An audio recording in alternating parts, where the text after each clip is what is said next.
had no experience with another swallow, and Daphnis refused the gift.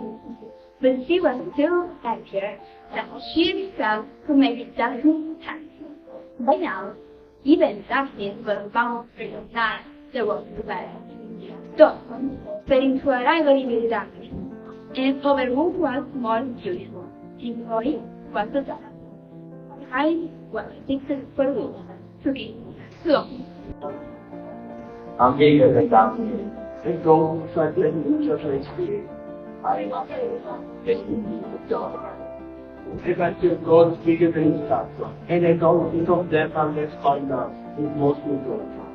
I've got to love young the girls, I'm so that here. He love for me, and bread toast on a pizza and wait for us, for I am ready. And white and my shoes are spread out darker. I don't hope to you to the peace. Here we are, for I am. My mother is not good.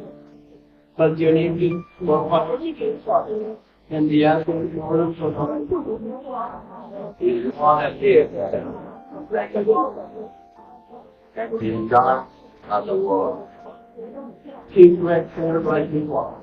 His jaw juts out like a ghost, flying like a ball from the city. He bows.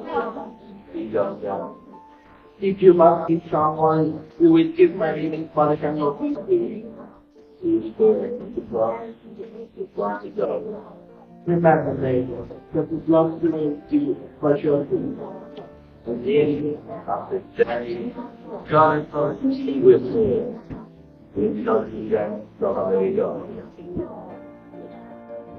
Chloé did not wait to very but pleased by celebration and already for a long time longing to kiss Daphnis, she sprang up and kissed George, who was untaught and unskilled, but very capable of running his soul. Between Daphnis and Dorcon. Dorcon attempts to abduct Chloé but fails. Daphnis is kidnapped by Mediterranean pirates after a dispute over livestock. Chloé prays to the nymphs, and Daphnis is miraculously saved when panic intervenes, causing panic among the enemy. Daphnis and Chloé become more aware of their love but remain inexperienced. One night the king of Metimna was started awake. As Pan appeared to him in a dream and told him to protect Daphnis and Chloé. He realized that trials awaited them and that he had to help him. Bryaxis fell asleep at the god's urging, and Panis appeared to him in a dream and said, "Most impious and ungodly of all men, what boldness this, what madness! You fill the countryside dear to me with war. You drain off herds of cows, goats, and sheep there under my care. You dragged away from altars a girl whose story Eros wants to compose. You showed no regard for the nymphs who were watching you, or for me who am Pan. As long as you continue your voyage with those spoils on board, you will never see Mephima. You will not escape this pipe of mine that strikes terror in your hearts. No, I will sink you and feed you to fish, unless, as quickly as you can, you give Chloé back to the nymphs, and the goats back to Chloé, and the sheep too. Get up and put the girl ashore with those I mentioned, and I will guide your voyage and her journey."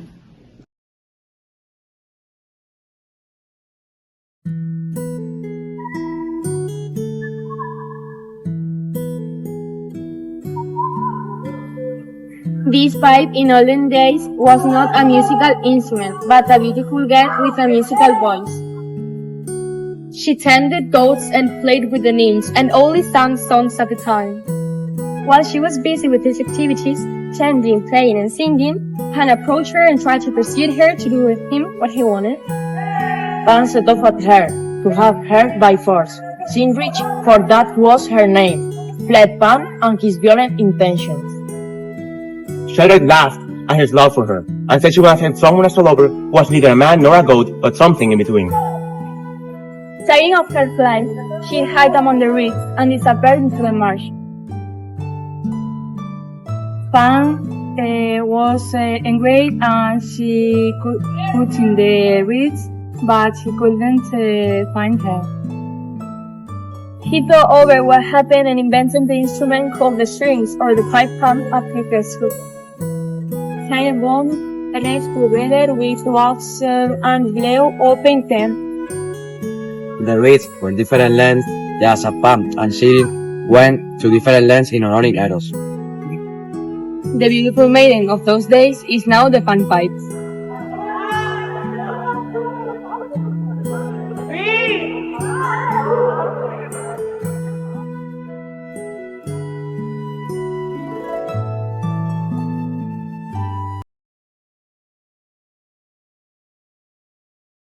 Daphnis s'en alla droit à Chloé, lui conta le songe qu'il avait eu, lui montra la bourse qu'il avait trouvée, et lui dit de garder leur bête jusqu'à ce qu'il fût revenu. Puis prit cette chose à Drias, lequel il trouva battant le blé dans l'air avec sa femme nappée. S'il lui commença un brave propos en lui disant ces paroles. Donnez-moi Chloé en mariage. Je sais bien jouer de la flûte. Je sais bien besogner aux vignes et aux arbres, labourer la terre, vanner le blé au vent. Et comment je sais gouverner les bêtes, elle-même Chloé te le peut témoigner.